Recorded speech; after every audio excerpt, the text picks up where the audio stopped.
Boa noite, pessoal. Todo mundo bem? Como é que vocês estão? Boa noite, prof. Boa noite, Giovana. Show de bola, pessoal. Sejam bem-vindos, vocês estão chegando agora. Hoje nós vamos dar sequência à nossa aula sobre Marx e o materialismo histórico. Vamos tentar continuar compreendendo ali a contribuição que Marx deu para o ensino da sociologia, para a compreensão da sociedade. E vamos trabalhar outros conceitos mais importantes, como superestrutura, infraestrutura, luta de classes, dialética. Vamos trabalhar esses conceitos na nossa aula de hoje. Só recapitulando o que a gente veio estudando na aula passada sobre Marx, né? Nós vimos que a partir das consequências da Revolução Industrial, consequências positivas e consequências negativas, nós tivemos, por exemplo, né, aquela galera que olhou para consequências positivas da Revolução Industrial e adotou uma visão positiva de mundo. Aí nós tivemos o positivismo kantiano, aquela ideia de que a razão, a ciência, a tecnologia e a industrialização levaria a humanidade ao progresso. E aquela galera que olhou para as consequências negativas da Revolução Industrial, o desemprego, a exploração da classe trabalhadora, as longas jornadas de trabalho, as péssimas remunerações, as péssimas condições de trabalho, a exploração do trabalho infantil, a exploração do trabalho feminino, adotou a postura crítica das ideias socialistas do século XIX. E, repito, não existe só uma ideia socialista, né? Existem o socialismo utópico, o socialismo anárquico ou libertário, o socialismo cristão e o socialismo científico ou marxista, que é o nosso foco. Nós vamos estudar Marx e o chamado materialismo histórico. É isso que a gente está estudando nessa nossa aula de hoje. Aí eu bati na tecla para vocês. Gente, o Marx, ele deu uma das mais importantes contribuições como crítica ao modelo de sociedade capitalista, ao tentar compreender a sociedade por um viés materialista. Só que, como eu disse também, na minha humilde opinião, tá? Marx ele exagerou um pouquinho ali, ele reduziu demais a sua interpretação. Será mesmo que tudo que fazemos, tudo que pensamos e a maneira como agimos, tudo que fazemos, pensamos e agimos é em torno, em busca de bens materiais? Em busca de uma casa bacana, de um carro bacana, de uma roupa legal? Será que tudo que fazemos realmente é buscando bens materiais? Essa é uma crítica que eu faço ao pensamento marxista, né? E eu bati na tecla, insisto, para entender o Marx, tem que ler Marx. Para criticar o marxismo, tem que ler o marxismo. Para abraçar a causa marxista, né, para botar aquela camisetinha aquela camiseta do Che Guevara, né, a boinazinha, né, de Fidel, o brochezinho com o martelo e a foice, tem que ler o marxismo. Caso contrário, você vai ficar igual papagaio de pirata, repetindo, né, coisas que esses boboca dos youtubers aí da internet gravam sem nunca também ter lido Marx. Pelo contrário, né, os caras viram uma frase solta aqui a colar, um resumo aqui a colar, formado em Google, né, e aí pronto, você não domina marxismo. Tem que ler, não tem como não, tá? Mesmo essa aula de sociologia é uma aula muito rasa. É uma aula muito superficial sobre os conteúdos mais complexos de Marx. Por exemplo, Marx nos ensina, eu vou projetar aqui para vocês de novo, para a gente fazer uma breve revisão. Deixa eu projetar aqui de novo para vocês. E... Boa noite, galera. O pessoal está chegando aqui, ó. Deixa eu compartilhar aqui de novo a tela com vocês. Aqui. Beleza, galera. Então, o que Marx nos ensina, galera? Eu acho que esse aqui a gente trabalhou na nossa última aula, né? Deixa eu abrir aqui em tela cheia. Marx nos diz o seguinte, olha, quer entender qualquer sociedade, basta estudar as forças produtivas e as relações sociais de produção. Forças produtivas, como os homens transformam a natureza. Relações sociais de produção, como os homens se organizam para transformar essa mesma natureza. Então, entendendo as forças produtivas, entendendo as relações sociais de produção, você vai compreender aquilo que Marx chamou de modo de produção, que é uma determinada forma de organização socioeconômica de uma determinada sociedade, em uma determinada etapa das forças produtivas e das relações sociais de produção. Então, por exemplo, quem entender a sociedade medieval, simples, é só estudar as forças produtivas e as relações sociais de produção daquela época. E aí você vai entender o modo de produção feudal. Quer entender a sociedade romana e a sociedade grega? Simples. Basta estudar as forças produtivas e as relações sociais de produção, que você vai entender aquele modo de produção escravista grego-romano. Quer entender a nossa sociedade capitalista hoje? Moleza. É só estudar as forças produtivas e relações sociais de produção, que aí você vai entender o nosso modo de produção capitalista. Tudo bem? Partindo dessa ideia, o que Marx nos ensina? Que hoje, em pleno século XXI, nós temos ferramentas e temos matéria-prima para fazer um celular como esse aqui. Ok? Hoje, em pleno século XXI, na era do capitalismo informacional.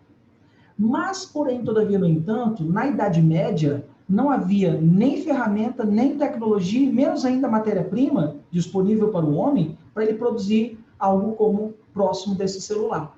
Portanto, ao longo da história, as forças produtivas e relações sociais de produção mudam. Os meios de trabalho, ferramentas e tecnologia e os objetos de trabalho, que é a matéria-prima, mudam ao longo do tempo. E isso nos ajuda a entender os modos de produção. Isso a gente viu na nossa última aula, né? E aí eu falei para vocês também, gente, ó, ao longo da história, o Marx vê a sociedade humana ele tem uma visão evolutiva, como se a sociedade evolui, né? Por exemplo, tudo começa lá no modo de produção escravista em sociedades como Grécia e Roma na Idade Antiga. E aí nós superamos o escravismo e fomos para o feudalismo, lá na Europa medieval, na sociedade feudal. Só que a sociedade também superou o feudalismo e fomos em direção ao capitalismo. Em um primeiro momento, com o Estado absolutista, onde quem estava no poder era o rei, e depois do século XVIII, com o Iluminismo, a Revolução Francesa, a Revolução Inglesa, a Revolução Americana, nós temos o Estado controlado, dominado pela burguesia. E é aqui que entra o golpe ninja do Marx. O Marx defende um Estado em que não a burguesia esteja no poder, mas sim o proletariado, a classe trabalhadora. Então, o que Marx defende? Defende derrubar a burguesia, e quem é que sobe ao poder? Os proletários, os trabalhadores. Como, professor? Os trabalhadores vão tomar o poder da fábrica, das indústrias, vão tomar o poder dos meios produtivos, vão promover uma igualdade de direitos, uma igualdade de lucros entre todos, a isso chamamos de coletivização dos meios produtivos. Todos vão receber o mesmo salário. Por exemplo, se a gente coletivizar uma escola, das meninas da limpeza ao diretor, vão receber o mesmo salário dentro daquela escola. Então, o objetivo do socialismo é o bem-estar social, tentando igualar a sociedade, fazer a sociedade uma sociedade mais justa e igualitária, independente do meu exercício de trabalho na sociedade. E, finalmente, quando o Estado controlado pela classe trabalhadora estivesse tudo bonitinho, equiparado, aí sim, nós íamos superar o socialismo e iríamos chegar ao comunismo. No comunismo não existe Estado, não existe propriedade privada, não existe dinheiro, não existe desigualdade social, não existe diferença de classes sociais, todo mundo é igual e todos trabalham pensando no bem comum, no bem de todos. Essa era a ideia de Marx. E Marx previa que a Revolução Socialista ia acontecer na Inglaterra. Por que ele previa na Inglaterra? Porque, segundo Marx, a Inglaterra reunia todas as condições necessárias para que a Revolução Socialista acontecesse. A Inglaterra tinha a burguesia desenvolvida, o capitalismo desenvolvido, a maior parte das pessoas vivendo nas cidades, os trabalhadores explorados, e aí os trabalhadores iam fazer a revolução ali, na Inglaterra. Marx errou, né? O primeiro país a fazer a sua revolução socialista foi a Rússia. Um país que não tinha burguesia desenvolvida, não tinha o capitalismo desenvolvido, e a maior parte da população estava vivendo no campo. Ué, Marx errou. Né? Errou em um monte de coisa e acertou em outras coisas também. Agora, é muito interessante essa evolução da sociedade que ele prega. E o Marx dizia o seguinte, olha, vai acontecer. Mais cedo ou mais tarde a revolução vai acontecer, porque os trabalhadores vão tomar consciência em si para si, que estão sendo explorados, e vão fazer a revolução. Nas palavras do próprio Marx, né? A única coisa que os trabalhadores têm a perder são suas correntes, aquilo que os prende, né? E aí ele diz, ó, os filósofos, eles interpretam o mundo. Cabe aos trabalhadores mudarem o mundo. Os filósofos interpretam. Cabe aos trabalhadores mudar esse mundo, tá? Vamos lá, galera. Perguntas. Dúvidas. Tudo isso aqui a gente viu na nossa última aula, tá? Tudo certo. Beleza? Tranquilo. Show de bola. Então, vamos na sequência aqui, então, galera. Deixa eu ver aqui, ó. Comercial. Então, com Lzinho. Comercial, financeiro, beleza. Vamos lá. Dando sequência aqui. Agora, outra ideia muito bacana de Marx é essa ideia aí, galera. Ó. Apareceu alguma coisa na frente aí da tela para vocês? Não, né? Vocês estão vendo o slide ainda, galera? Sim, tá tudo normal. Então vamos lá, galera, né? Outro conceito muito interessante que Marx trabalha é o conceito de infraestrutura e superestrutura. E aí Marx diz o seguinte, que a sociedade ela é dividida em duas grandes partes. A sociedade ela funciona como se fosse um prédio, como se fosse uma casa mesmo, sabe? Como é que funciona essa ideia da casa, professor? As bases que sustentam a sociedade, deixa eu colocar aqui em tela cheia, de novo.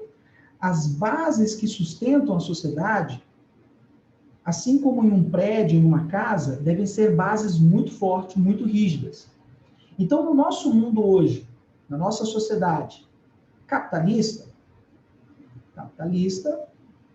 as bases que sustentam a nossa sociedade são bases econômicas. Então, o que manda na nossa sociedade hoje é capital, é bufunfa, faz-me rir, money, is good, mas eu não have mesmo. Afinal de contas, sou professor. O que eu estou querendo dizer é o seguinte, galera, o que manda, o que sustenta a nossa sociedade, ou seja, a infraestrutura, as bases da nossa sociedade capitalista, é o capital, é o dinheiro. Bem? E o dinheiro determina aquilo que está em cima construído, ou seja, a superestrutura. Então, os valores, os costumes, as religiões, moral, sentimentos, tradições, crenças, leis, Estado e o próprio Estado são determinados por bases econômicas.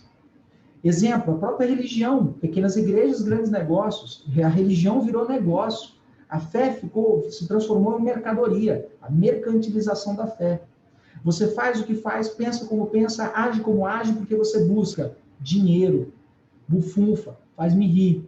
Afinal de contas, ninguém está aqui estudando porque, né, pura e simplesmente, professor, é tão bom te ouvir falar, sabe, eu não quero entrar em nenhuma universidade, coisa nenhuma, não quero ter profissão nenhuma, só quero ouvir você falar, não quero estar com isso, gente, bobagem isso. Pelo contrário, está todo mundo aqui querendo um lugar ao sol, está todo mundo aqui querendo, né, entrar numa universidade, ter um bom trabalho, ter uma boa casa, ter um carro legal, ter uma roupa legal, ou seja, dar uma condição de vida legal para a família e etc, etc. Isso passa por onde? Por capital, passa por dinheiro incondicionalmente. Então, galera, né? O que Marx nos diz? Que as bases econômicas da nossa sociedade determinam a superestrutura, determinam seus valores, seus costumes, sua moral, seus sentimentos, suas crenças, determinam, inclusive, o Estado. E aí, galera, deixa eu voltar aqui de novo, vou usar aqui como referência aqui para copiar alguns pontos. Então, a partir dessa ideia, galera, a superestrutura, ela seria composta por dois grandes aparatos. o aparato jurídico-político, que inclui o Estado e inclui as leis, e o aparato ideológico, que é composto por um conjunto de crenças, regras, valores, sentimento, moral, educação, religião, cultura, tudo bem? E que faz parte, né, tudo ali seria representante dos interesses da classe dominante. Quem é a classe dominante, professor? Burguesia, burguesia, burguesia, só no filé. A burguesia, é claro, né? E aí, o que o Marx e o Engels, eles perceberam? Que o próprio Estado, ele faz parte do aparato ideológico da superestrutura. Ou seja, que o poder político, ele deriva do poder econômico. E se o poder político deriva do poder econômico, quem é que está no poder? Quem é que nos governa? São os trabalhadores que estão no poder? Claro que não, é a burguesia. Afinal de contas, o que é a bancada ruralista? São burgueses. O que é a bancada, né, da bala? Né? São os burgueses. O que é a bancada econômica do Congresso Nacional? Deputados e senadores que representam grandes empresas. Burgueses. Ou seja, por mais democrático que pareça ser o Estado, ele sempre estará a serviço da classe dominante, ou seja, da classe burguesa. Essa é a grande sacada de Karl Marx. Aí o que Karl Marx defende? Defende a superação da burguesia. Defende que o Estado deve passar ao controle da classe trabalhadora. Os trabalhadores devem tomar o poder. Essa é a tal da revolução do proletariado. Só assim a sociedade consegue mudar suas bases e aquilo que está em cima, a superestrutura.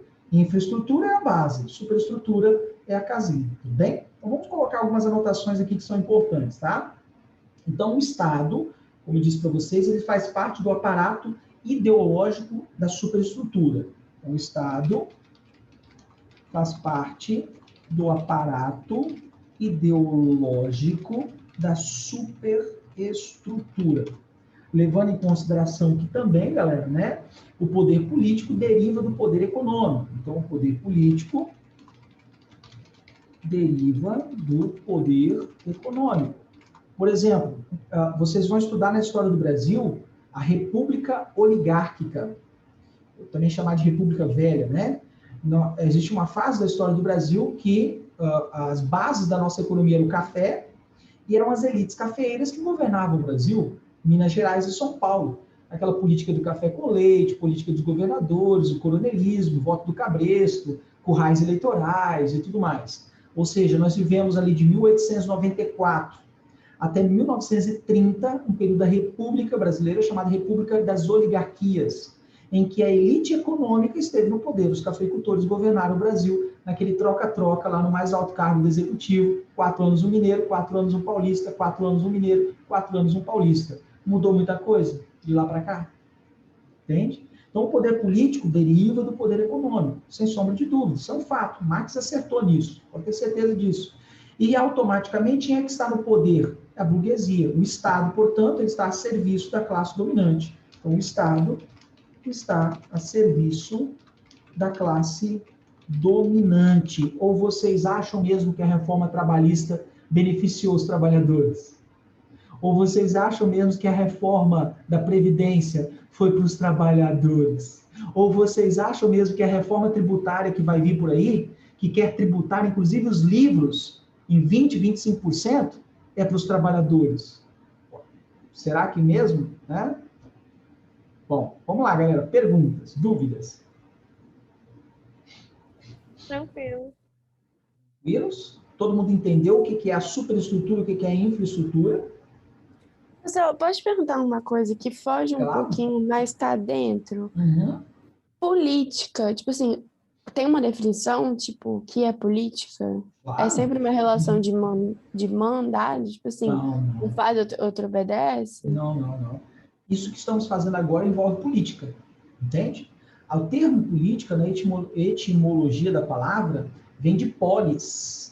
As polis gregas era o local onde as cidades se formavam, a cidade-estado se forma, com todo o seu aparato, né, administrativo, onde, por exemplo, na Ágora, Praça Central, o cidadão debate, ele parla, daí o parlamentarismo, né, daí a ideia de parlamentarismo, ele parla, ele fala em público, né? A palavra parlar significa falar. Então, a política é um ambiente de debate. Todas as vezes que estamos conversando, dialogando, debatendo, sobre qualquer questão, estamos fazendo o quê? Política. Política não é só alguém governando, alguém mandando e desmandando. Não, nesse exato momento, eu estou politizando vocês. Quer dizer, assim eu acho que estou, né? Espero que esteja acontecendo alguma coisa, alguma centelha de crítico, senso crítico esteja se despertando em você. Então, numa simples aula de sociologia, você está recebendo política. Num simples filme que você assiste, vamos lá, você está assistindo, né, sei lá, você está assistindo Games of Thrones, né, essa série, né? Ali tem política. The Walking Dead, ali tem política, né? Sem tirar nem pôr. Você está assistindo algum filme, uma música, tem política. Política está em todo lado. A partir do momento que vivemos em sociedade, estamos dialogando, conversando pela arte, pela filosofia, pela sociologia, ou pelo próprio instrumento da política, nós estamos nos politizando. Tudo bem? Mas não envolve só alguém mandando e desmandando, não, tá? É por isso que eu sempre digo, política está em tudo. Ah, não vamos debater sobre política, não. Não tem como, gente. Política está em tudo. Né? Tudo bem? Entendi, valeu. Beleza? Vamos lá, galera. Perguntas? Fala, Giovana, você levantou a mãozinha aí? Não? Acho que foi sem querer. Sem querer? Tem uma ferramenta aí nova aí de levantar a mãozinha, né? Legal isso aí, eu não sabia, nem sabia disso. Eu fui descobrir semana passada também. Beleza, galera? Então podemos continuar, né? Entender isso aqui, você vai entender qual que é a sociedade. Aí eu vou fazer uma pergunta bem simples para vocês. No mundo capitalista, as bases são econômicas. A economia, a infraestrutura econômica sustenta a superestrutura do capitalismo. Beleza? As bases sustentam a casa. E no socialismo? Quais seriam as bases?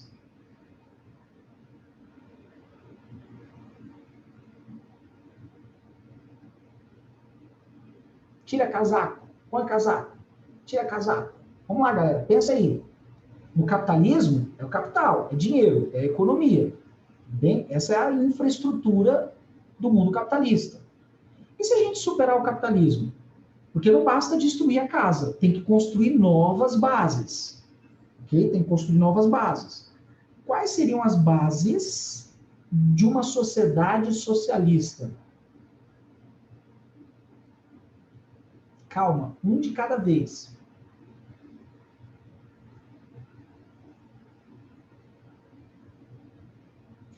Guarda essa pergunta com carinho aí, que vocês vão chegar à resposta no final da nossa aula, tá? Se ainda não chegaram, vão chegar no final da nossa aula, tá bem? Então vamos lá, galera. Outro conceito muito importante de Marx é o conceito de luta de classes, tá? Ou também conhecido como dialética materialista. Por que dialética, professor? Já ouvi essa palavra, sim, você já ouviu essa palavra nas nossas aulas de filosofia. O método proposto pelo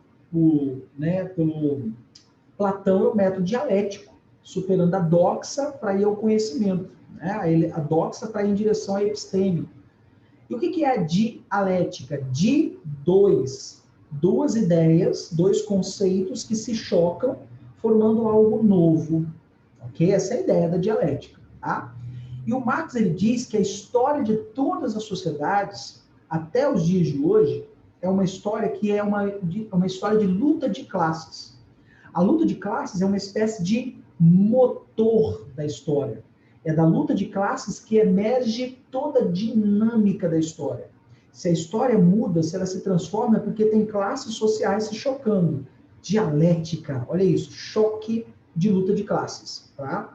Para criar essa ideia, o Marx se inspirou na concepção dialética de Friedrich Hegel, em que as ideias mudam a realidade. Só que o Marx fez uma nova roupagem, digamos assim.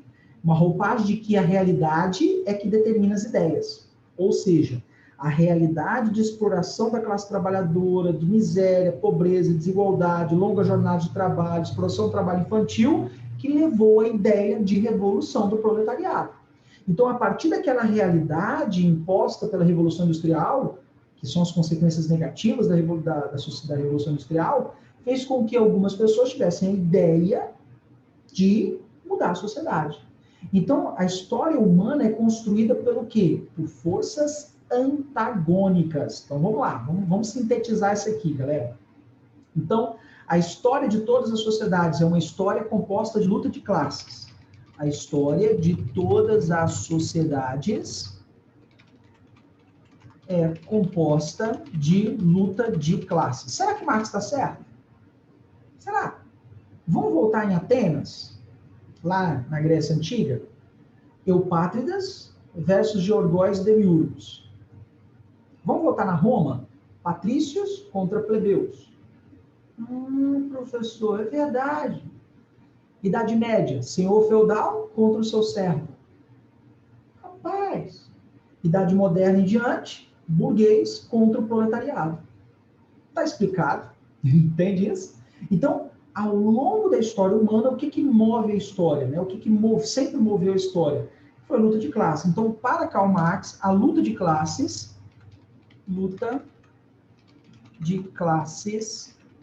como motor, ele apresenta a luta de classe como motor da história.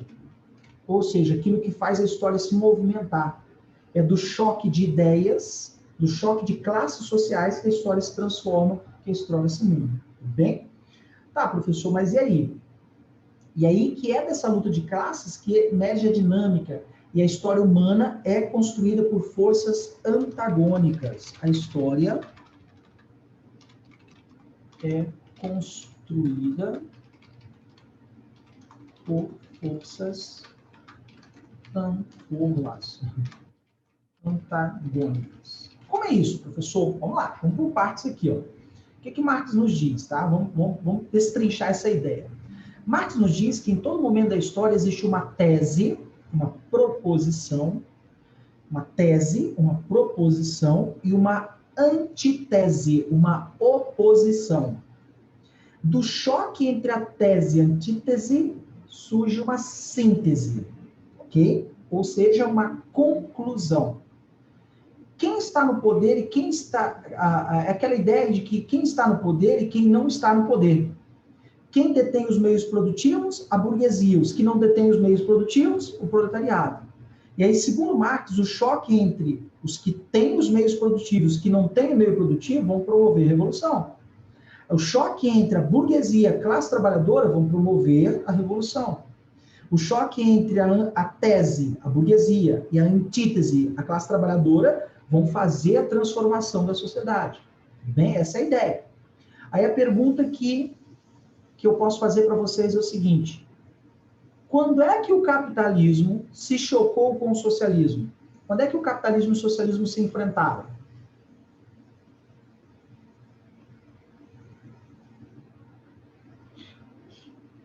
Como assim, historicamente? Isso, perfeito, historicamente. Na Guerra Fria? Perfeito, Lívia. Perfeito, é isso mesmo. Na Guerra Fria, nós tivemos frente a frente o que Marx sempre defendeu, que um dia o capitalismo, a tese, ia se chocar com a antítese, né, o socialismo. E do choque entre capitalismo e socialismo sairia algo novo. O que era esse algo novo? O comunismo. Marx acertou? Não. Não. Quem venceu a Guerra Fria? Capitalismo. Capitalismo, perfeito. Mas pronto, acabou. Nossa aula fechou aqui. Tá, gente? Tchau para vocês. Vocês entendem isso? É isso mesmo. Ou seja, o Marx errou mais uma vez, porque o Marx ele previa o seguinte, galera, que do choque entre a tese, o capitalismo, e a antítese, o socialismo, ia surgir uma sociedade comunista. E o capitalismo e o socialismo se bateram de frente durante a Guerra Fria, período que vai lá desde 1945 até 1991, com a queda da União Soviética. Do choque entre capitalismo e socialismo não saiu algo novo, não saiu o comunismo, pelo contrário. Do choque entre os dois, quem saiu vitorioso? O capitalismo. O capitalismo saiu vitorioso. Então, nesse quesito, essa ideia do materialismo dialético, do que o choque das ideias opostas faz surgir uma síntese, uma conclusão, só outro erro interpretativo do marxismo. Choque de ideias diferentes, às vezes uma ideia vence a outra. Ou não, às vezes sai realmente uma conclusão. E é quase impossível prever quem vai vencer de fato, tá? Então, a ideia de Marx era a seguinte: ia chegar um momento em que a proposição ou a tese capitalista ia enfrentar a oposição, a antítese trabalhadora. Aqui, ó. Tá aqui, ó. Deixa eu botar aqui para vocês. Aqui, ó. O burguês é a tese. Ia bater de frente com o proletariado. A antítese.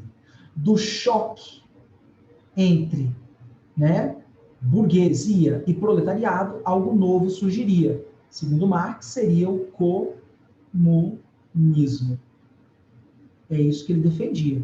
A partir do choque, a história se transformaria. E Marx errou, porque do choque entre capitalismo e socialismo não virou comunismo. Pelo contrário, a sociedade está tão capitalista quanto era antes. Tudo bem, galera? Perguntas? Vamos lá. Dúvidas?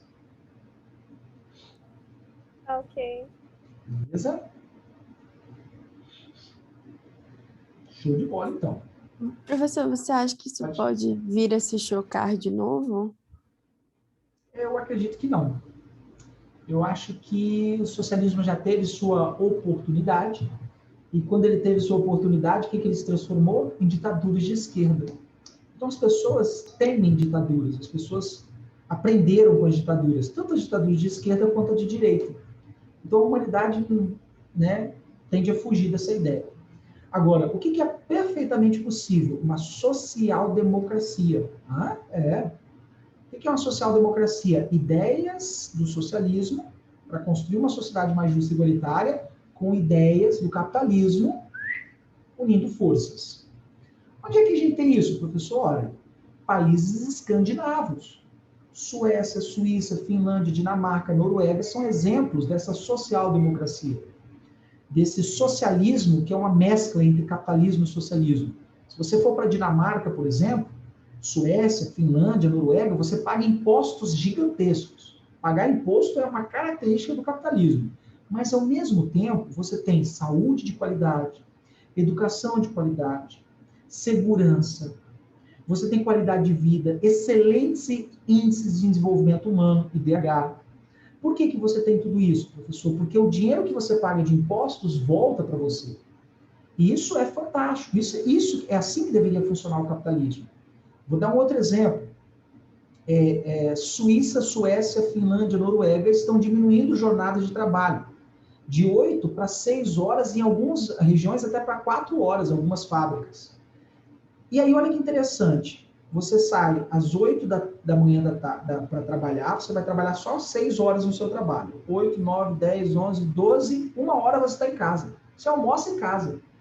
E depois, eu vou fazer o quê, professor? Sei lá, vai assistir um filme Netflix, vai dedicar tempo à sua família, vai fazer uma outra especialização, uma outra faculdade, vai passear com a sua família, Porque hoje no Brasil, o que é comum na sociedade? O cara sai às 7 e volta às 7. Mal vê o filho, mal vê a esposa. Entende isso? Só que lá, o trabalhador tem qualidade de vida. E curioso, sabe quais são as fábricas mais produtivas? As fábricas que diminuíram a jornada de trabalho. E por quê, professor? Porque o cara vai produzir muito para não perder o emprego naquela fábrica, porque aquela fábrica valoriza o trabalhador. Aquela fábrica, ela dá qualidade de vida ao trabalhador. Então, o trabalhador com qualidade de vida, ele é mais produtivo. No Brasil, estão fazendo o contrário. No Brasil, eles estão, quanto mais o trabalhador trabalha, né, melhor, né, é a ideia do Brasil, ou seja, na contramão do que vem acontecendo na Europa, né? E aí é só pegar, por exemplo, motoristas da Uber, esses entregadores de iFood, olha a jornada de trabalho desses caras. De manhã até a noite, 2 horas da manhã, para no outro dia acordar de manhã de novo e trabalhar até 2 horas da manhã do dia seguinte. Ou seja, situação extremamente, né, escravista, né, quase uma escravidão, né? Voltamos à Revolução Industrial, quando a jornada de trabalho é de 18 e 20 horas por dia.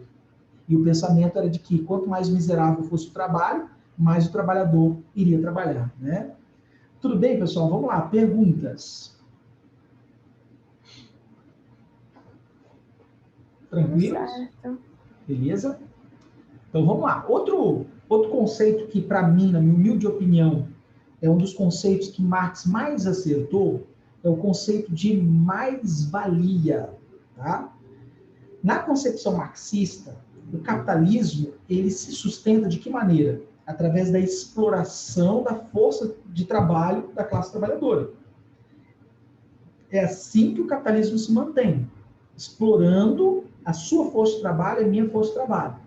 O burguês é o dono dos meios produtivos, ok? O proletariado, como ele não tem meio produtivo, o que resta a ele? Vender a sua força de trabalho, que pode ser força de trabalho física ou intelectual, em troca de um salário. No meu caso específico, eu sou funcionário de escolas. Eu vendo a minha força de trabalho intelectual para os donos dessa escola, entende? E eles me pagam um salário pelo meu trabalho intelectual. Quer dizer, teoricamente intelectual. Né? Às vezes eu acho que algumas turmas o trabalho é mais um trabalho físico do que intelectual. Tá? Mas enfim, isso é opinião minha. Né? E é aqui que entra o golpe ninja da burguesia. Porque, segundo Marx, a burguesia, né, no sistema capitalista, ela oculta do operário a sua real situação. E que real situação é essa, professor? A situação de que o trabalho do proletariado rende mais ao empregador, ao burguês, do que ao empregado. Ou seja, do que a ele mesmo. Olha o que eu estou dizendo. O meu trabalho rende mais ao burguês do que a mim. Mas como saber se eu estou sendo explorado? Aí o Marx ensina, através da mais-valia. O que é a mais-valia, professor? É a diferença entre o valor de tudo que é produzido pelo operário e o valor do salário pago ao operário. É uma conta simples de subtração. É a diferença entre o valor de tudo que é produzido pelo operário menos o valor do salário pago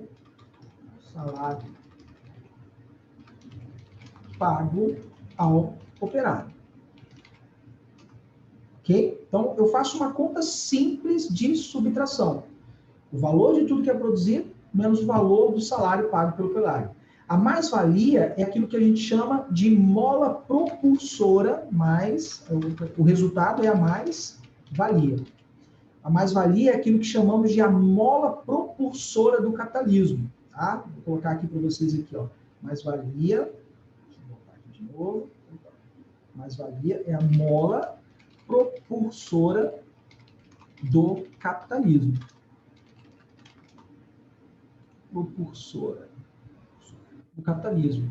É quando o trabalho rende mais ao burguês do que ao próprio trabalhador. É aí que eu tenho a tal da mais-valia, tudo bem? Todas as vezes que o trabalho rende mais ao burguês do que ao trabalhador, eu tenho um estado de mais-valia, tá? É assim, a mais-valia que explica a riqueza do burguês, tá? Então, a mais-valia explica a riqueza do burguês. Por que o burguês é tão rico, professor? Porque ele explora a mais-valia. Como é que funciona isso? Vamos pegar uma caneta, pega aí uma caneta, um papel, que você vai fazer a conta comigo. Pega aí, sério mesmo, pega uma canetinha, um papel, um bloquinho de nota, que você tiver aí um bloquinho de nota, você anotar aí. Né? Faz a continha simples comigo, ó. Deixa eu colocar aqui alguns dados também para você aqui, ó. Eu vou usar isso aqui como referência, ó. A gente vai fazer junto aqui no cantinho, aqui, ó, tá? Aqui, beleza? Então vamos lá. Você trabalha em uma fábrica que produz, sei lá, taruíras de borracha. Deixa eu ver se nossa aula está estourando, falar nisso. Nossa aula, 18h25, dá tempo aí. Vamos lá. Você trabalha em uma fábrica que produz taruíras de borracha. Em um dia de trabalho, você operando uma máquina, você produz 1000 taruíras. Perdão, produz 100, vou botar. Então, em um dia de trabalho, eu produzo 100 taruíras de borracha. Pessoal, tinham taruíras de borracha, tá? Porque taruíras são algo que a gente precisa de mais, né? Em um mês, você vai produzir em média, um mês tem 30 dias, se um dia você produz 100, em um mês você vai produzir em média 3.000 taruíras. Então, em um dia você produz 100, em um mês,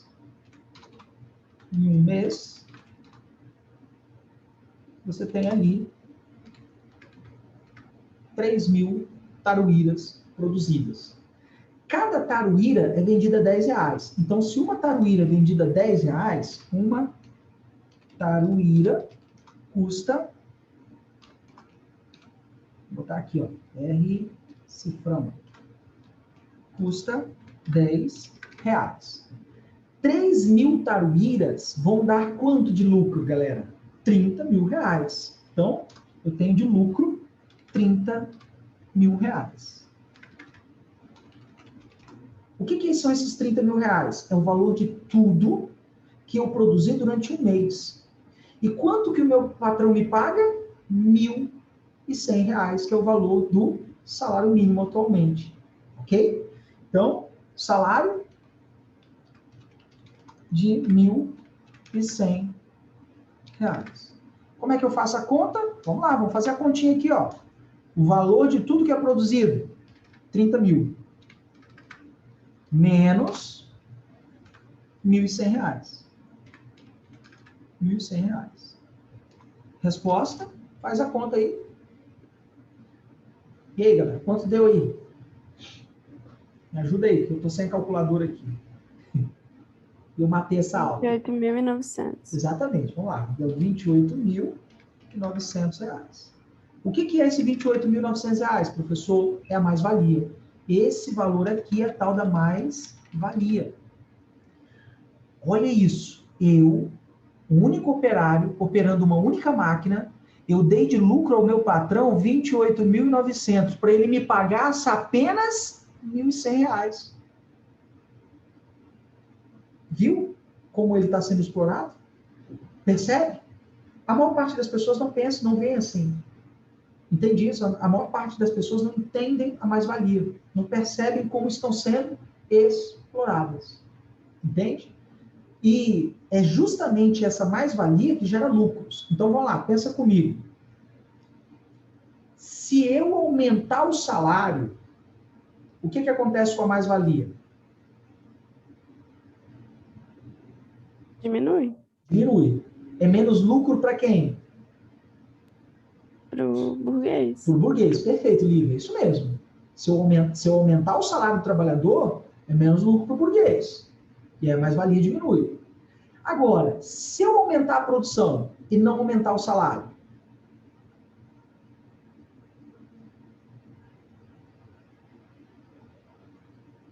por exemplo, se o meu patrão chega para mim, ó, hoje vocês vão fazer 1 hora a mais, tá?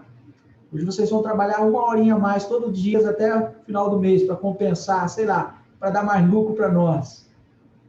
E ele não me paga hora extra, tá? Ele só chega para mim e fala, você vai trabalhar 1 hora a mais. Se eu trabalhar 1 hora a mais, eu vou produzir mais. Produzindo mais, com o mesmo salário, eu aumento mais ainda a mais-valia. Mais lucro para o burguês. Tudo bem até aí, galera? Perguntas? Vamos lá. Tudo certo. Ok? E aí, galera, aqui tem um ponto de exclamação importante. Existem dois tipos. Pode falar. Então, uma coisa, eu tinha estudado isso anteriormente como se fosse horas e não valor. Tipo assim, o meu trabalho equivale só 4, o meu salário equivale, sei lá, 3 horas, mas eu trabalho 8. Aí o restante é mais-valia. Também é nesse sentido? Tá certíssimo. Você só pegou outra referência, que é tempo trabalhado. Eu peguei a referência produtividade. Você pegou a referência tempo de trabalho. Entende? Mas tá certíssimo. Ok? Entendi. Valeu. Beleza? E aí, galera, existem dois tipos de mais-valia. Existe a mais-valia relativa e a mais-valia absoluta. Tudo bem? Eu não sei se vai dar tempo. Que horas são agora aqui? 23. Já estourou nosso tempo, né? 18h25. Vamos fazer o seguinte. Na próxima aula, eu vou explicar para vocês o que é a mais-valia absoluta e a mais-valia relativa. E a gente continua aqui. Tudo bem? Beleza, galera? Perguntas? Beleza, prof. Beleza? Gente, muitíssimo obrigado pela atenção de vocês. Foco nos estudos aí, dedicação sempre. E até a nossa próxima aula, tá? Tchau, galera. Um abraço para vocês, hein? Tchau, tchau. Obrigada. Tchau, tchau. Boa noite. Boa noite, gente.